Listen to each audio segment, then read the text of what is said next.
नमस्कार मित्रों, क्या आपको पता है कि आप दीपदान क्यों करते हैं और किस लिए करते हैं और किस लिए आप यमुना जी पर दीप जलाते हैं और गंगा जी पर दीप क्यों जलाते हैं? आप दीपदान क्यों करते हैं? कार्तिक पूर्णिमा चंद्र ग्रहण का साया 2 दिन होगा दीपदान। कार्तिक पूर्णिमा पर गंगा स्नान, दीपदान और पूजा पाठ विशेष महत्व होता है। कार्तिक पूर्णिमा के 3 गंगा स्नान और दान से पितरों को मोक्ष की प्राप्ति होती है। भगवान विष्णु और माता लक्ष्मी का विशेष महत्व है। चलिए मैं अब आपको बताता हूँ कि दीपदान क्यों किया जाता है और किस लिए आप दीपदान कर रहे हैं। इसकी मैं पूरी जानकारी आपको अच्छे से बताऊंगा और अच्छे से आप पूरी जानकारी अंत तक जरूर सुनिएगा कि दीपदान क्यों करते हैं और किस लिए करते हैं। कार्तिक महीने में दीपदान करने का विशेष महत्व बताया गया है। आइए जानते हैं इसके बारे में पूरी जानकारी। कार्तिक का महीना सभी महीनों से सबसे विशेष महत्व माना गया है। ज़्यादातर पावन में भगवान विष्णु समर्पित माना जाता है। यह की वजह है कि इस महीने में कई व्रत एवं त्यौहार होते हैं। इस वर्ष कार्तिक महीना नवंबर से शुरू होकर कार्तिक महीने का शरद पूर्णिमा के अगले दिन से शुरू होकर कार्तिक पूर्णिमा के दिन समाप्त हो जाता है। साल का कार्तिक महीने का नवंबर से होकर शुरू 30 नवंबर से कार्तिक पूर्णिमा के साथ साथ समाप्त हो जाएगा। कार्तिक में महीने में हिंदू धर्म और पुराणों में विशेष महत्व बताया गया है। इसके अलावा कार्तिक महीने में दीपदान का भी विशेष महत्व है। तो मैं विशेष बता देता हूँ दीपदान का महत्व क्या है और क्या लाभकारी है। इसमें हम पावन महीने में दीपदान करने से भी बड़ा ही लाभ मिलता है आपको।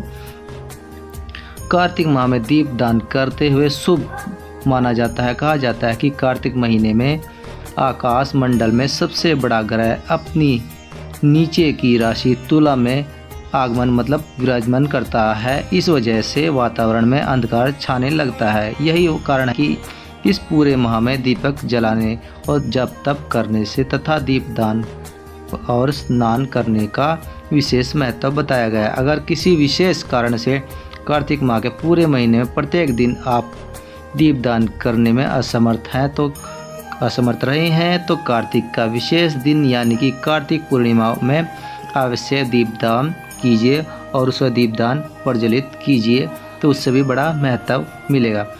ऐसा कहा जाता है कि जो व्यक्ति कार्तिक मास में श्री केशव के निकट अखंड दीपदान करता है वह दिव्य कांति से युक्त हो जाता है। कार्तिक माह में पहले 15 दिन में अंधेरी रातें होती हैं। मान्यता है कि भगवान विष्णु भी निंद्रा से जागने का समय हो जाता है, तो इसलिए भी दीपदान किया जाता है। कुछ दिन पूर्व यानी कि कार्तिक माह में दीपदान जलाने से जीवन में अंधकार दूर होता है। जो व्यक्ति कार्तिक मास में दीपदान करता है वह दिव्य कांति से मुक्त हो जाता है और उस पर भगवान की हमेशा कृपा बनी रहती है।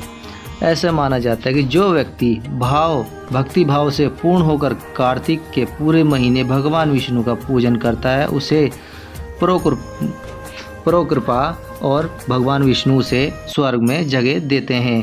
प्राप्ति स्वर्ग में जगह भी प्राप्त होती है उसे। भगवान विष्णु के मंदिर को दीपदानों से आलोकित करने पर व्यक्ति को धन यश कीर्ति प्राप्त होती है। इसके 7 कुल पवित्र हो जाते हैं। 7 पुश्तें भी उसकी पवित्र होती हैं। इसका मतलब है मिट्टी के दीपक में घी या तिली का तेल डालकर कार्तिक पूर्णिमा तक नियम रूप से प्रति दीप प्रज्वलित करें। इससे सभी कष्ट दूर होते हैं।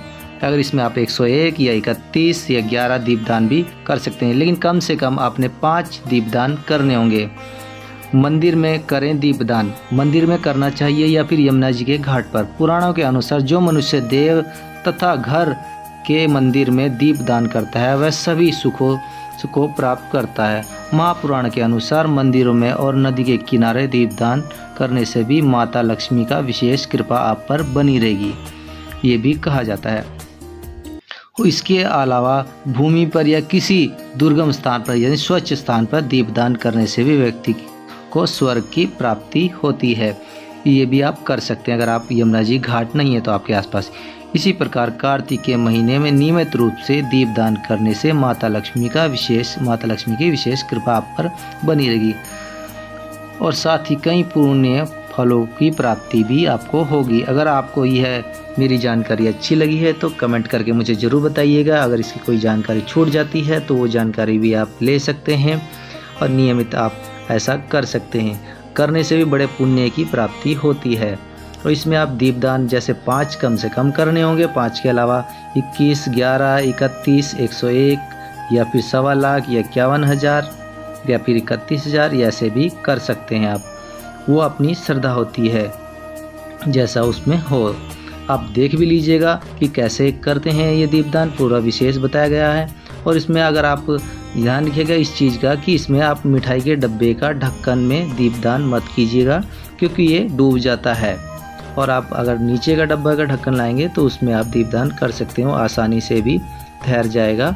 और साथ में विशेष करके अपनी बत्तियां बना करके ये लेकर के जाइएगा और माता लक्ष्मी को और शिव नारायण भगवान को प्रणाम कीजिएगा। इसमें भोलेनाथ को भी आप प्रणाम कीजिएगा, क्योंकि भोलेनाथ ने अब ये भार, जैसे 2 महीने तक विष्णु भगवान निंद्रा से उठे थे तो भोलेनाथ जी ने ये श्रीमन नारायण विष्णु भगवान को इनका जो सृष्टि का भार है इनको वापस कर दिया था।